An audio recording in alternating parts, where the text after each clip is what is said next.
부활의 승리로 우뚝 서신 주님을 예배합니다. 할렐루야.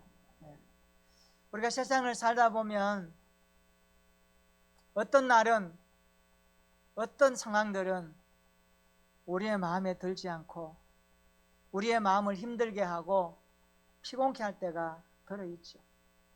그때마다 사람들은 마음을 아파하고 또 삶의 의미가 퇴색된다라고 누구나 이야기합니다. 인생에 장애물이 있을 때 사람들이 멈칫멈칫하고 또 그것 때문에 눈물 흘리는 것이 우리의 일상입니다. 목사이면서 신학자인 백스터라고 하는 분이 내 마음아 일어나라 이런 책을 썼습니다. 책의 제목이 내 마음아 일어나라. 그 책 가운데 이런 이야기 하나가 나와요. 장애물과 기회의 차이는 태도이다. 장애물과 기회의 차이는 태도이다. 모든 기회는 어려움이 있으나 모든 어려움은 기회가 있다. 이런 말을 했어요. 장애물과 기회의 차이는 우리의 태도이다. 모든 기회는 어려움이 있으나 모든 어려움은 기회가 있다. 무슨 말씀입니까? 장애물과 기회의 차이는 태도예요. 나의 태도에 따라서 장애물이 될 수도 있고 기회가 될 수 있다라는 말씀입니다. 어려움을 만나도 태도가 좋은 사람은 그 장애물을 기회로 삼아서 극복합니다. 그러나 태도가 불량하면 장애물 앞에 완전히 넘어집니다. 저는 오늘 우리 시대에 코로나19가 정말 우리 시대에 크나큰 장애물처럼 등장했다라고 말하고 싶어요. 아마 여러분들도 여기에 대해서 동의할 겁니다. 우리 시대에 코로나19가 3년째 계속되지만 이제 아마 다음 주 지나면은 모든 것이 해제된다고 합니다. 얼마나 우리가 그동안 이 코로나19라고 하는 녀석 앞에 많이 힘들어했습니까? 현장 예배가 이것 때문에 어려웠죠. 그래서 비대면 유튜브 예배로 할 수밖에 없는 적지 않은 장애물로서 우리에게 다가왔습니다. 기도하는 것도 그렇고 교회 모임도 그렇고 나눔과 코이노니아도 마찬가지입니다. 얼마나 우리의 신앙생활에 장애물처럼 다가왔는지 모릅니다. 그러나 우리 그리스도인들은 이런 장애물을 만날 때마다 자기 자신을 고치고 새롭게 할 기회로 삼는 믿음의 태도가 있으면 오히려 이 장애물이 우리 인생에 큰 기회가 될 줄로 믿습니다. 저는 우리 교회 모든 성도들이 이런 어려움과 장애물 앞에서 이런 태도를 취했으면 좋겠어요. 내가 그동안 믿음 생활을 잘하지 못했구나. 너무 쉽게 믿음 생활했구나. 주일날 교회 와서 예배 드린다는 것이 얼마나 의미 있고 행복한 시간이었는지를 간과했었구나. 내 믿음을 깊이 들여다볼 수 있는 시간적 여유가 없었구나 라는 것으로 받아들이고 그렇게 반응한다면 오히려 이 장애물이 우리의 신앙을 굳건하게 세우는 기회가 될 줄로 믿습니다. 내가 주님을 더 가까이 못했구나. 그런 기회가 없었구나. 그리고 내가 겸손해질 수 있는 기회가 생겼구나 라고 하면서 우리가 장애물 앞에서도 그 어떤 문제 앞에서도 우리의 신앙이 믿음의 태도로 반응하고 극복할 수 있기를 축원합니다. 그래서 우리 자신을 고치고 새롭게 하는 그런 디딤돌이 되었으면 좋겠습니다. 오늘 부활주일을 맞이해서 우리가 듣는 말씀을 통하여서 우리의 믿음 생활을 새롭게 고쳐야 될 것은 무엇인가, 변화되어야 할 것은 무엇인가를 살펴보면서 오늘 말씀 앞에 섰으면 좋겠습니다. 고린도전서 15장은 바울이 복음의 핵심 교리인 부활에 대해서 집중적으로 강조합니다. 1절부터 58절까지 보면은 전부 부활에 대한 이야기로 농축되어 있습니다. 그래서 고린도전서 15장을 부활장이라고 이름을 붙입니다. 오늘 설교 듣고 앞으로 믿음 생활할 때 아니면 집에 가셔서라도 고린도전서 15장 말씀을 좀 많이 읽고 묵상도 하고 그걸 음미했으면 좋겠어요. 부활에 대해서 강력하게 교리적으로 바울이 가르쳐주고 있습니다. 바울은 예수님께서 죽으셨다가 3일 만에 살아나셨다라는 사실을 베드로로부터 시작해서 12형제, 500여 형제, 그리고 야고보와 모든 사도들에게 나타내 보이셨다라고 기록합니다. 그리고 마지막에는 만삭되지 못한 자기 자신에게도 주님이 찾아오셨다라고 그렇게 간증하고 있습니다. 고린도전서 15장 8절 한번 보세요. 부활하신 예수님은 맨 나중에 만삭되지 못하여 난 자 같은 내게도 보이셨느니라. 무가치한 자기 자신을 말합니다. 여기 만삭되지 못했다 이 말은 무슨 뜻이냐 하면 모든 것 가운데 가장 낮은 것, 가장 천한 것, 그런 의미입니다. 그러니까 바울은 자기 자신이 정말 만삭되지 못한 가장 미천한 존재인 자기에게도 부활하신 주님이 찾아오셔서 만나 주셨다라고 그렇게 기록하고 있습니다. 그럼에도 불구하고 고린도 교회의 성도들 중에는 죽은 자의 부활이 없다라고 하면서 돌아다니는 사람이 있었습니다. 죽은 자의 부활이 어디 있느냐? 그런 소리 하지를 마라. 그런 일부 성도들 이야기를 듣고 바울이 말합니다. 바울은 부활이 없다라고 하는 그들을 어떻게 가르쳐야 될까? 어떻게 이해시켜야 될까? 어떻게 믿게 해야 될까? 바울의 고민이었죠. 그래서 부활이 없다라는 그들을 향하여서 바울이 이렇게 말합니다. 13절부터 한번 보시면요, 13절에 만일 죽은 자의 부활이 없으면 그리스도도 다시 살아나지 못하였으리라. 14절 보세요. 그리스도께서 만일 다시 살아나지 못하셨으면 우리가 전하는 것도 헛것이요 또 너희 믿음도 헛것이라. 15절과 16절도 말씀합니다. 지금까지 하나님께서 그리스도를 다시 살리셨다고 증언했던 모든 것들도 헛될 뿐이다. 그리고 하나님의 능력을 부인하는 것이 되고 만다, 그렇게 말합니다. 그뿐만이 아닙니다. 그리스도의 부활이 없으면 우리는 아직도 죄 가운데 그대로 남아있다. 그리스도 안에서 살아가는 사람들이 세상에서 가장 불쌍한 사람이 되고 만다라는 것을 말하고 있습니다. 17절 한번 읽어볼까요? 우리 17절입니다. 시작. 그리스도께서 다시 살아나신 일이 없으면 너희의 믿음도 헛되고 너희가 여전히 죄 가운데 있을 것이요. 아멘. 19절 읽어봅니다. 19절입니다. 시작.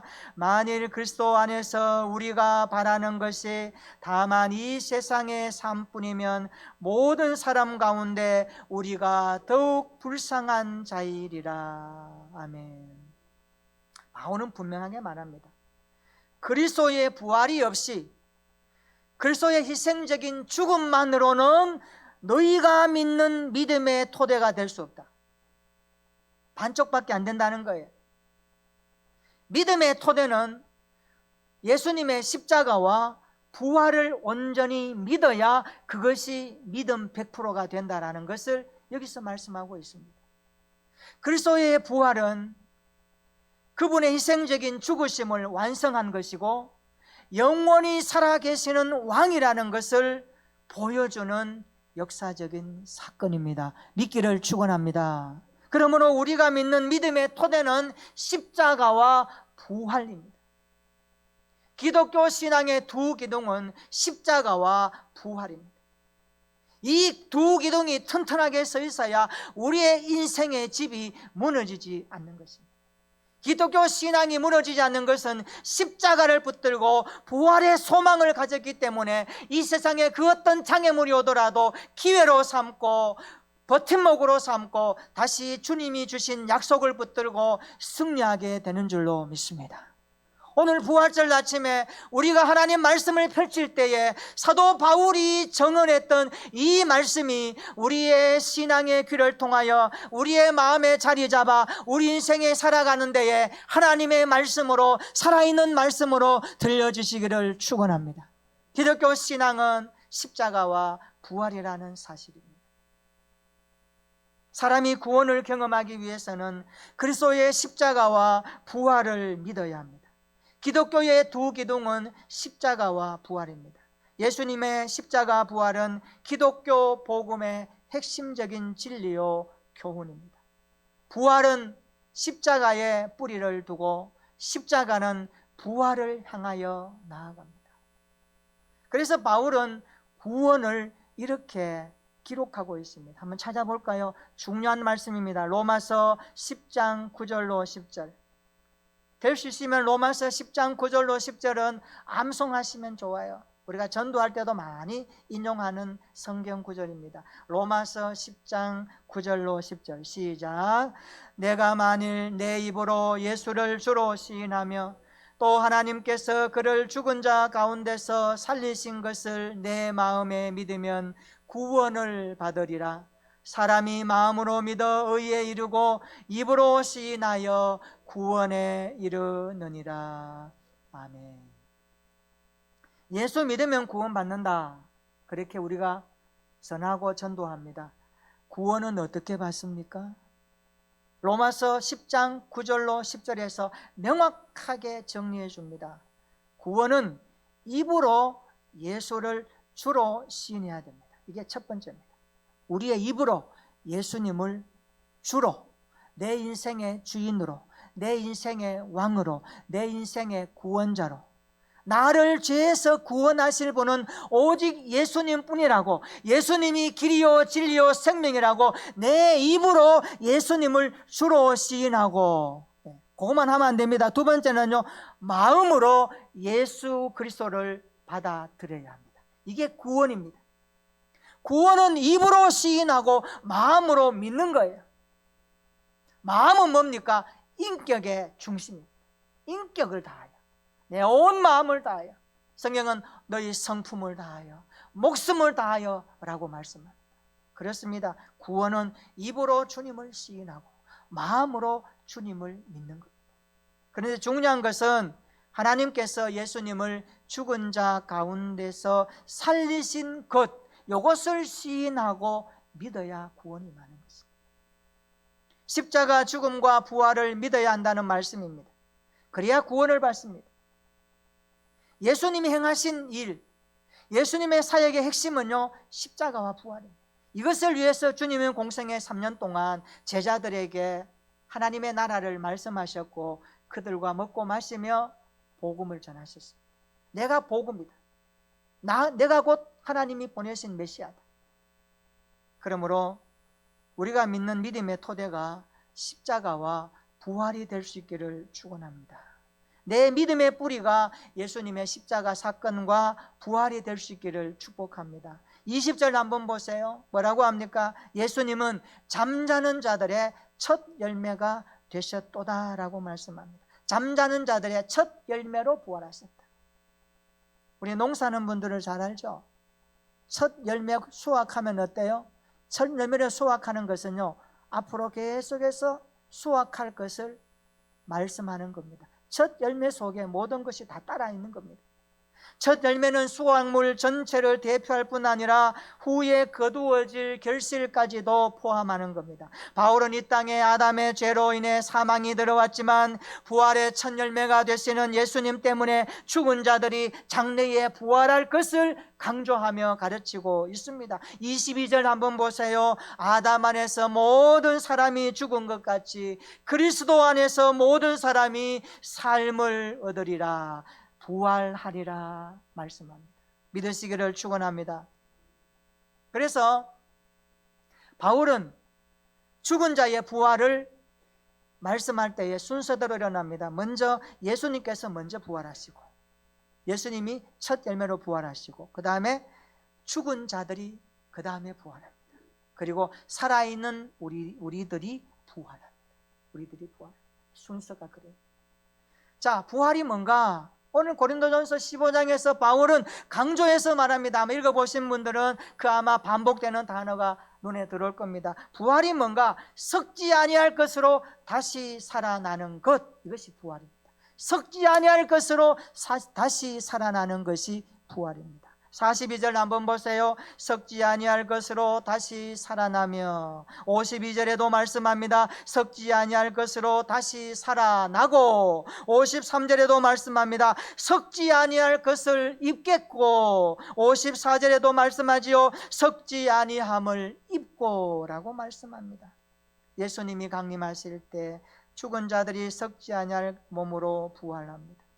그때까지 우리가 살아있다면 우리도 썩지 아니할 몸으로 부활될 줄로 믿습니다.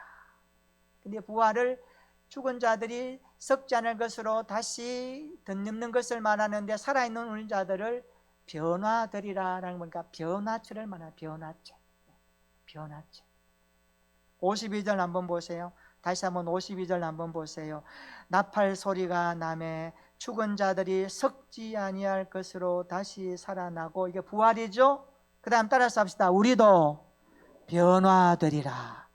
살아있는 우리가 주님 강림하실 때 죽은 자들이 부활하면 살아있는 우리는요, 어떻습니까? 우리의 육이 변화되는 거예요. 변화체로. 그런데 50절에 보니까 형제들아 내가 이것을 말하노니 혈과 육은 하나님의 나라를 이어받을 수 없다 그랬습니다. 혈과 육은, 육신적인 이 몸으로는 하나님의 나라에 들어가서 살 수 없다는 말입니다. 썩어질 이 육신의 몸뚱아리 가지고는 하나님 안에 들어가 살 수 없어요. 아프면 병들고 고민하고 염려하는 이 몸 가지고는 살 수 없어요. 그래서 하나님이 우리를 새로운 몸으로 바꾸십니다.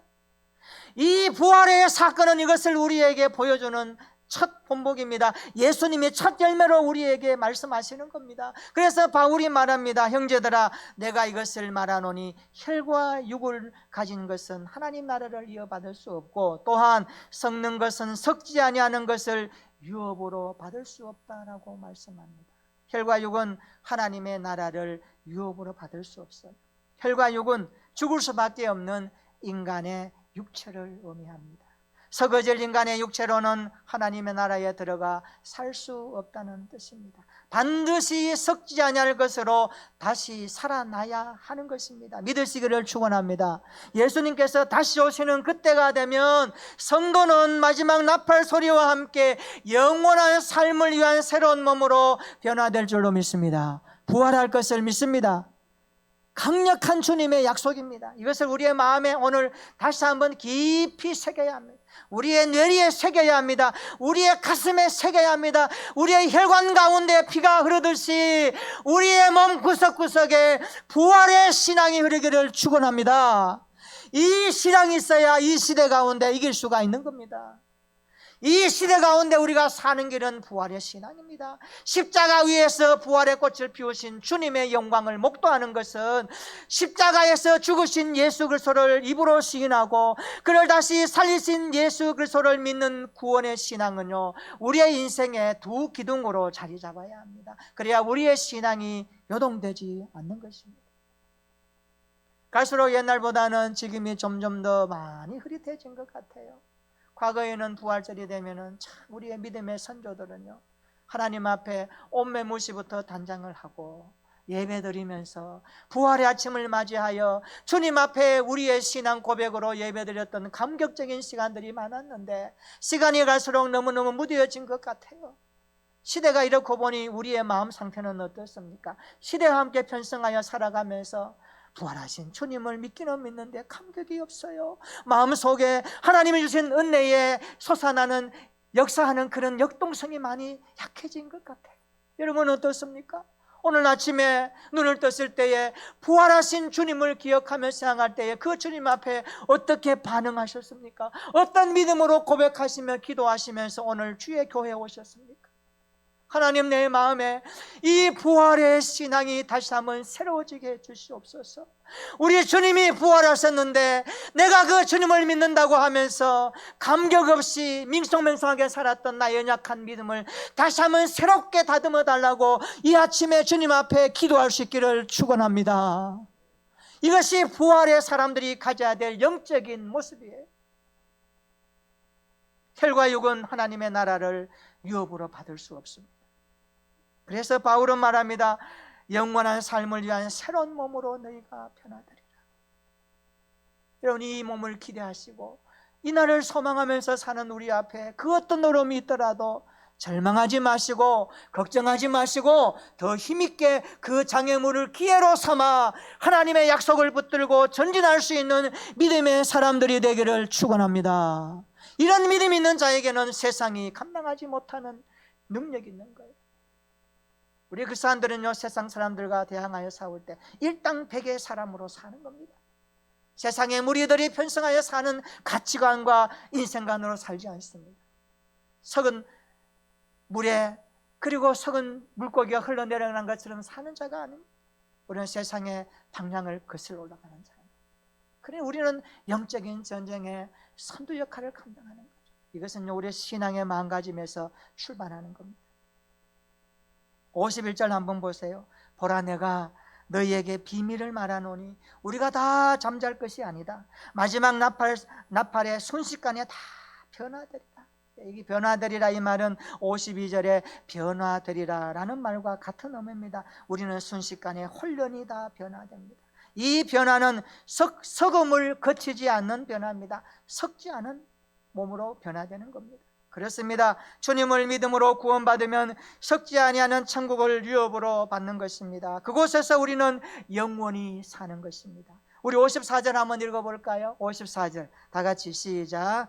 이 썩을 것이 썩지 아니함을 입고 이 죽을 것이 죽지 아니함을 입을 때에는 사망을 삼키고 이기리라고 기록된 말씀이 이루어지리라. 아멘. 오늘 설교 제목입니다. 따라서 합시다. 사망을 삼키고 이기리라.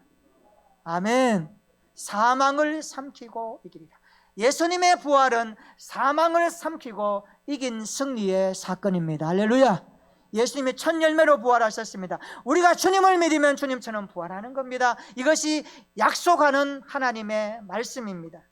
사망을 삼키고 이기리라, 이 말은 바울이 이사야 25장 8절 말씀을 인용한 내용인데요, 거기 보면 사망을 영원히 멸하실 것이라 라고 말씀합니다. 그리고 55절 한번 보세요. 사망아, 너의 승리가 어디 있느냐? 사망아, 내가 서는 것이 어디 있느냐? 이 구절도 바울은 호세아 13장 14절을 인용하면서 손다는 말을 합니다. 사망은 소는 거예요. 사망을 향하여서 손다. 너가 소는 것이 어디 있느냐? 손다는 말은요, 죽음의 독침을 말합니다. 이 침을 맞으면 다 죽어요.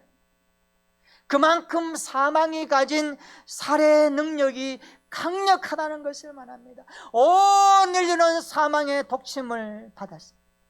누구나 다 죽는 거예요. 예외가 없습니다.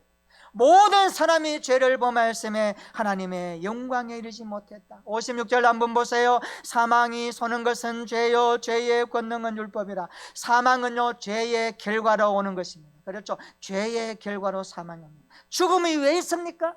죄 때문에 죽음이 오는 거예요. 아담과 하와가 가진 그 원죄 때문에 인류는 태어나면서부터 혈통적으로 DNA적으로 죄인입니다.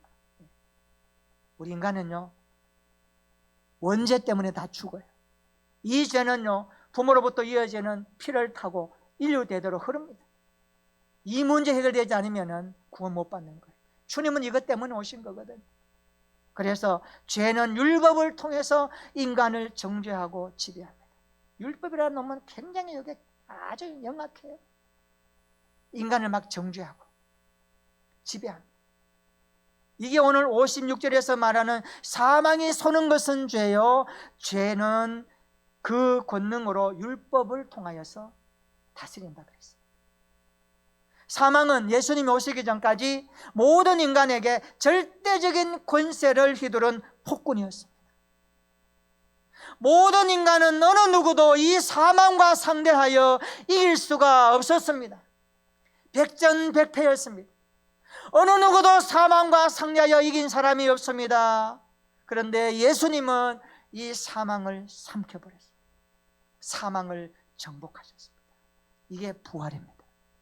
이게 주님이 우리에게 주시는 부활의 사건입니다. 그러므로 죽음의 독침을 쏘는 이 사망을 주님이 완전히 정복하셨습니다. 십자가에서 죽으시고 부활하심으로 사망이 쏘는 모든 것을 청산해 버리신 것입니다. 우리는 주님이 이렇게 하신 부활의 사건 때문에 우리도 장차 부활할 것을 소망으로 가지게 된 이 은혜가 얼마나 크다는 것을 다시 한번 고백하게 됩니다. 그러므로 부활의 소망을 가진 성도는 이제 사망에 대해서 두려워할 필요가 없습니다. 염려할 필요가 없습니다. 사망을 삼키고 이기신 주님처럼 우리도 승리할 것이기 때문입니다. 할렐루야. 이 신앙을 가지시기를 축원합니다. 예수님께서 사망을 삼키고 이기셨듯이 우리도 부활의 신앙으로 승리할 줄로 믿습니다. 이 믿음을 가지시기를 축원합니다. 그렇다면 우리도 사망을 삼키고 이기는 삶을 살아야 되지 않겠습니까? 우리도 주님처럼 사망을 삼키고 이긴 부활의 신앙으로 승리해야 되지 않겠습니까? 어떻게 하는 것이 사망을 삼키고 이기는 자의 삶을 살 수가 있겠습니까? 바울은 결론적으로 이렇게 말합니다. 두 가지로 말씀합니다. 우리가 사망을 삼키고 이기는 삶을 사는 비결 두 가지입니다. 첫째는요, 우리의 믿음이 견고한 믿음으로 흔들리지 말아야 하는 것입니다. 우리의 믿음이 견고한 믿음으로 흔들리지 말아야 하는 것입니다. 58절 한번 읽어볼까요? 58절 우리 다 같이 읽어봅니다. 시작. 그러므로 내 사랑하는 형제들아, 견실하며 흔들리지 말고 항상 주의 일에 더욱 힘쓰는 자들이 되라. 이는 너희 수고가 주 안에서 헛되지 않은 줄 알미라. 아멘. 바울은 말합니다. 내 형제들아, 내 사랑하는 형제들아, 견실하며 흔들리지 말며 그랬습니다. 왜 이 말을 했을까요? 고린도 교회 안에는요, 교회는 다니는데 믿음은 가졌다 하는데 부활이 없다는 말로 신앙생활하는 사람이 있었습니다. 죽은 자의 부활이 있을 리가 없어. 그래서 사람들에게 어지러움을 주고 믿음이 약한 자들이 흔들리게끔 하는 단초 역할을 고린도 교인들 중에 있었습니다. 그래서 바울은 말입니다. 내 사랑하는 형제들아, 견실하며 흔들리지 말며. 성도는 그들로 인하여서 흔들리지 말고 믿음을 굳게 해야 된다는 약속입니다. 그렇습니다. 부활의 신앙은 견고한 믿음을 요구합니다. 우리가 부활을 삼키고 승리하신 주님처럼 사는 비결은요, 우리의 믿음이 부활의 신앙에 초점 맞추고 견고하게 흔들지 말고 세워져야 될 줄로 믿으시기를 축원합니다. 기독교는 예수님을 믿는 종교입니다. 예수님은 무덤이 없습니다. 무덤이 없어요. 예수님은 빈 무덤을 가지셨어요. 요한복음 20장에 오늘 새벽기도 묵상 제목이지만, 막달라 마리아가 이른 새벽에 예수님 무덤 찾아갔지만 돌은 굴러져 있고 예수님이 보이지 않습니다. 기도드문 천사 두 사람이 나타나서 볼 때에 그에게 말합니다. 당신이 예수님 어딘지 아느냐고, 좀 가르쳐달라고. 그때 예수님 부활하셔서 옆에서 울고 있는 마리아에게 왜 우느냐 라고 질문하실 때에 당신이 동산직인 줄 알고 예수님의 시제에 대해서 이야기합니다. 참 예수 옆에 두고도 몰랐어요. 이게 우리의 어리석음입니다. 부활하신 주님이 빈 무덤을 깨고 우리 옆에 계시는데도 아직도 빈 무덤에 가서 찾고 있는 우리의 신앙은 아닙니까? 빈 무덤에 주는 기독교 신앙에 두 가지 의미가 있습니다. 빈 무덤은요, 무덤 속에서 예수님을 찾지 말라는 메시지입니다. 여러분, 빈 무덤 같은 인생 살지 마십시오. 죽은 시체가 있는 그 무덤에서 아직도 울고 있는 우리의 신앙이 되지 말라는 거예요. 오늘도 사람들이 얼마나 많이 죽음의 절망 앞에서 살아가는지 모릅니다. 서거져갈 무덤 앞에서 울고 있는지 모릅니다. 예수님은 썩지 않았습니다. 살아나셨습니다. 비무덤해 주는 교훈은 무엇입니까? 무덤 속에서 예수님을 찾지 말라는 거예요. 또 하나는요, 예수님은 부활하셨다라는 소망의 메시지를 주고 있습니다. 할렐루야. 우리는 부활의 주님을 찾아야 합니다. 부활의 주님을 만나야 합니다. 예수님은 더 이상 무덤에 계시지 않습니다. 무덤을 깨고 살아나셨습니다. 사망을 삼키고 이기신 주님이십니다. 이 주님을 우리가 믿고 따라가는 신앙생활에 주님처럼 이김을 날마다 경험하는 비결이 뭡니까? 우리의 믿음이 견고한 부활의 신앙으로 자리 잡아야 될 줄로 믿습니다. 이 믿음 가지고 살아가시기를 축원합니다. 견고한 믿음을 흔들리지 마시기를 바랍니다. 부활의 신앙은 기독교 신앙 가운데 가장 중요한 신앙입니다. 따라서 합시다. 견고한 믿음으로 흔들리지 맙시다.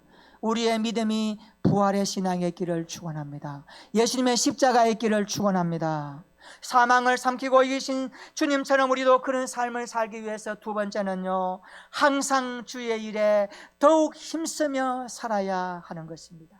항상 주의 일에 더욱 힘쓰며 살아야 하는 것입니다. 58절 다시 보시기 바랍니다. 그러므로 내 사랑하는 형제들아, 견신하며 흔들리지 말고, 따라서 합니다. 항상 주의 일에 더욱 힘쓰는 자들이 되라. 믿음을 굳게 지키면 주의 일에 힘쓰게 되고요, 주의 일에 힘쓰게 되면 믿음이 점점 견고해지는 겁니다. 이게 같은 겁니다. 서로 상승 효과입니다. 믿음이 견고한 사람은 주의 일에 힘쓰게 돼 있습니다. 주의 일에 힘쓰다가 보면 믿음이 견고해지는 거예요. 삶의 사역입니다. 이론과 실제가 서로 통하는 겁니다. 현실과 미래가 함께 통합되는 거예요. 이게 뭡니까? 견고한 믿음으로 주의 일에 힘쓰는 겁니다. 저는 바라옵기 우리 모든 성도들의 신앙이 주의 일에 더욱 힘쓰는 신앙생활 되시기를 축원합니다. 나는 어떻습니까? 부활하신 예수님을 전하는 삶을 살고 있습니까? 그리스도의 몸된 교회를 세우는 일에 더욱 힘쓰는 믿음 생활하고 계십니까? 항상 주의 일에 관심을 가지고 계십니까? 예배 드리는 일에, 기도하는 일에, 봉사하고 헌신하고 섬기는 일에 더욱 힘쓰고 계십니까? 우리 모두가 항상 주의 일에 더욱 힘쓰는 자들이 되시기를 축원합니다. 주의 나라와 그의 의를 위해 더욱 힘쓰는 우리 교회 생활, 신앙생활 되기를 진심으로 축원합니다. 58절 다시 한번 보시기를 바랍니다. 우리가 견고한 믿음을 가지고 주의 일에 항상 힘쓰게 되면 우리의 모든 수고는 헛되지 않은 줄로 믿습니다. 헛되지 않습니다. 견고한 믿음의 삶을 사는 사람의 그 모든 행함과 수고는요, 하나님이 헛되지 않게 하십니다. 이는 너희 수고가 주 안에서 헛되지 않은 줄 알미라. 주를 위해 수고하는 것은 헛되지 않습니다. 냉수 한 그릇도 주님의 이름으로 대접하면 헛되지 않습니다. 주님의 마음으로, 주님의 가슴으로 살아가는 삶의 모든 수고는요, 주님이 기억하십니다. 그래서 적어도 우리 인생의 계획에 주님의 계획을 집어넣는 사람은, 내 인생의 미래에 고민하고 염려하는 모든 것에 주님의 말씀을 가지고 살아가는 사람은 그 수고하는 가운데 결코 떼지 않는 줄로 믿으시기를 축원합니다. 이게 주님이 약속하시는 말씀이에요. 견고한 믿음의 사람들은 주의 일에 힘써야 됩니다. 주의 일에 힘쓴다는 게 뭐예요? 교회 안에서만 사는 게 아니에요.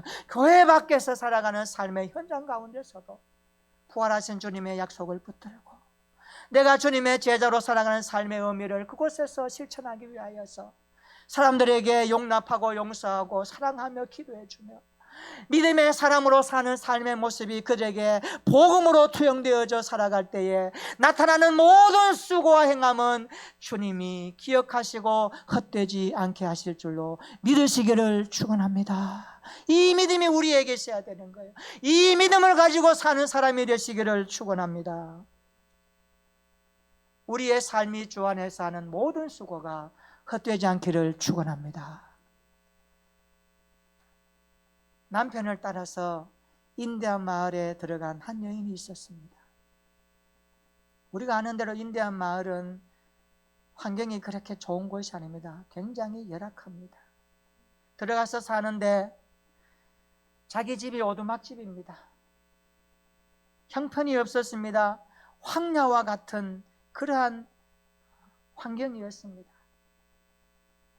영어도 못하니까 자기 이웃들은 영어도 못하는 인디언, 자기는 영어를 좀 하고 배웠지만 영어도 못하는 그 인디언들이 이웃으로 있으니까 소통이 안 되는 거예요. 거기다가 남편은 자기가 있는 그 지역에서 또 더 들어가서 근무하는 그러한 오지에서 생활하게 되었습니다. 남편을 따라서 갔지만 남편을 기다리는 것도 힘들고 문화와 환경도 낯설고 사람들도 소통도 안 되고 너무 힘들어서 어느 날 이 여인은 이러다 안 되겠다 싶어서 자기 어머니에게 편지를 보냅니다. 이런 내용입니다. 어머니, 나는 아무래도 여기서 더 이상 못 살겠습니다. 곧 귀가하겠습니다. 이런 편지를 어머니에게 보냈습니다. 그때 어머니가 그 편지를 받아들고 답신 한 글을 보냅니다. 그 답신 내용 가운데 이런 문구가 있었습니다. 두 사람이 감옥 안에 있다. 두 사람이 감옥 안에 있습니다. 한 사람은 진영을 보고 살고 한 사람은 별을 보고 산다. 딱 이렇게 간단하게 편지를 보냈어요. 두 사람이 똑같은 환경 감옥에서 살고 있는데 한 사람은 진흙을 보고 있습니다. 지금 감옥 안은 바뀐 게 하나도 없습니다. 그렇죠? 암담해요. 그런데 한 사람은 진흙을 보고 있고 또 한 사람은 별을 보고 있다라는 어머니의 편지 내용입니다. 이 여인이 이 편지글을 읽고 또 읽었습니다. 왜 어머니가 이 문구로 나에게 편지를 보냈을까? 읽고 읽으면서 자기 자신의 처지와 오버랩이 되었습니다. 나는 지금 어디를 보고 있지? 자기 상태가 막 투영되는 겁니다. 나는 지금 진흙을 보고 있나? 별을 보고 있나? 답이 나왔습니다. 이 여인이 생각을 바꾸기 시작합니다. 나도 이제 생각을 바꾸어서 진흙을 보지 말고 별을 봐야 되겠다 생각을 했어요. 여러분, 생각만 한다고 해도 되는 게 아니에요. 그래서 다시 어머니에게 편지를 씁니다. 어머니, 인디언에 관한 모든 책을 보내주세요. 그래서 딸의 편지를 받은 어머니가 인디언에 관한 모든 책을 보내주었습니다. 그곳에서 그는 인디언에 관한 책을 읽었습니다. 문화를 연구하고 역사를 연구하고 그들의 풍습을 연구하고 그들의 생활과 삶을 연구하기 시작했습니다. 그리고 그에 대한 책을 하나 썼습니다. 히트를 쳤습니다. 여러분, 이 사실 앞에 제가 이런 질문을 합니다. 저와 여러분들은 어디를 보고 살아야 할까요? 진흙 같은 세상, 감옥 안은 똑같은데 우리가 사는 환경은 똑같아요. 여러분, 환경이 바꿔지기를 기대하지 말고 우리가 바라보는 관점이 바꿔지기를 기도하시기를 바랍니다. 믿음의 사람은 관점을 바꾸는 겁니다. 탁월한 관점을 바꾸는 겁니다. 우리가 그 관점을 성경에서 많이 찾고 있습니다. 어느 날 다윗이 골리앗과 싸우는 전쟁터에 왔습니다. 사울이 왕입니다. 이스라엘 백성들이 진열을 갖추어 있고 블레셋 군대들이 진열을 갖추어 있고 블레셋 장수 한 명이 나왔습니다. 그가 누굽니까? 골리앗입니다. 6척이나 넘는, 우리나라 잣대로 말하면 3m가 넘는 자이언트입니다. 거인입니다. 다윗이 물매와 막대기를 가지고 나가니까 뭐라는 줄 아시죠? 너가 나를 개로 취급하니? 내가 너의 몸을 부서뜨려서 저 공중의 새들의 밥이 되겠다라고 희롱하면서 합니다. 그때 다윗이 뭐라고 합니까? 만군의 여호와 이름으로 나가겠다. 근데 그 과정을 보면요, 그 장령 엘리압도 말렸어요. 너 조그만 것이 막내가 말이야, 큰형이 나무라는 거야. 어디 나타나가지고 말이야, 알지도 못하면서. 이런 상황이에요. 근데 다윗이 어떻게 생각했습니까? 다윗의 관점은 달랐어요. 자기가 물매를 가지고 저 골리앗 장수 얼마나 거구인지, 너무 크니까 목표물이 단번에 맞출 것이라는 신앙의 믿음이 있었어요. 이스라엘 백성들과 그 당시에 전쟁을 참여하는 사람들의 믿음은 어땠습니까? 골리앗이 크고 장대하니까 두려워 쫄아시던 거예요. 관점이 전혀 다른 거예요. 여러분, 신앙의 관점은 그런 거예요. 아무리 세상이 크고 우리에게 두려움이 있고 어려움을 준다 하더라도 믿음의 사람의 관점은 문제가 더 크기 때문에 문제보다 더 크신 주님이 개입하시면 간단히 해결된다라는 이 신앙의 관점으로 접근해야 될 줄로 믿습니다. 이 믿음 가지시기를 축원합니다. 우리가 연세를 앞에서 놓고 보면 진흙 같은 세상이 오늘 우리 앞에 전개되지 않습니까?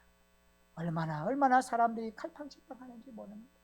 그러나 오늘 진흙과 같은 세상에서도 우리의 삶이 십자가 같은 아픔이 있더라도 부활의 신앙을 가지고 주님을 바라볼 수 있기를 주님의 이름으로 축원합니다. 우리의 삶이 십자가를 지나서 부활의 신앙으로 승리하시기를 축원합니다. 그래서 날마다 견고한 믿음을 가지고 항상 주의 일에 더욱 힘쓰며 주님처럼 사망을 이기고 승리하는 부활의 삶이 지속되기를 예수님의 이름으로 축원합니다. 사망을 삼키고 주님이 승리하셨습니다. 주님이 승리하신 것은 첫 열매이십니다. 우리도 같이 승리하는 것입니다. 믿음의 견고한 신앙을 가지십시다. 부활의 신앙을 가지십시다. 그리고 날마다 우리의 삶의 자리에서 죽게 하듯 수고하며 살아가십시다. 결코 되지 않는 삶을 주님이 요구하십니다. 이런 신앙을 가지고 사망을 삼키고 승리한 주님처럼 우리의 남은 인생도 부활의 신앙으로 승리하며 살아가는 믿음의 복된 사람들 다 되시기를 예수님의 이름으로 축원합니다. 아멘. 우리 한번 기도하십시다.